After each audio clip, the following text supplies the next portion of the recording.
When you make mistake, நீங்க எப்போ தவறு செய்கிறீர்களோ you don't misunderstand நீங்கள் God. தேவனை தவறாய் புரிந்து கொள்ளக்கூடாது.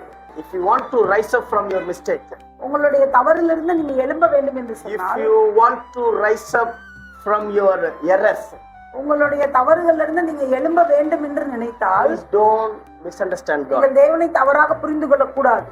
Do understand God rightly. நீங்க கரெக்டா சரியாக தேவனை If you புரிந்து understand கொள்ள God rightly, நீங்கள் சரியாக தேவனை புரிந்து கொண்டால், you will rise up again and love God more and more. மறுபடியும் நீங்கள் தேவனுடைய அன்புக்குள்ள எழும்புவீர்கள். Because there is no changing in it.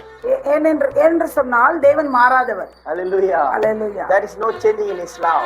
அவருடைய அன்பில எந்த மாற்றமும் There is இல்லை. no changing in His attitude. அவருடைய நடத்தையில எந்த மாற்றமும் Since you இல்லை. accepted Lord, நீங்க எப்ப தேவனை ஏற்றுக்கொண்டீர்களோ since you accepted அதிலிருந்து Jesus Christ as your personal Savior, அவருடைய சொந்த இரட்சகராக நீங்க எப்பொழுது அவரை ஏற்றுக்கொண்டீர்களோ அந்த நாளில் இருந்து there is no change in His அவரிடத்துல எந்த life. மாற்றமும் இல்லை.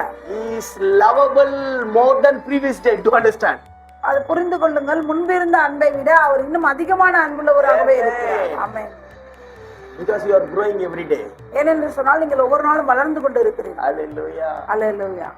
So when you lack wisdom or when you lack something, you must ask God. நீங்க எப்பொழுது ஞானத்தில் குறைவுபடுகிறீர்களோ அல்லது மற்ற எதில் நீங்கள் குறைவுபட்டாலும் நீங்கள் தேவனிடத்துல கேட்க வேண்டும். Hallelujah. Hallelujah. Then you will receive liberally. அப்பதான் நீங்கள் அதை பெற்றுக்கொள்ள முடியும். Because it is not the simple thing as your thinking. Ignorance is.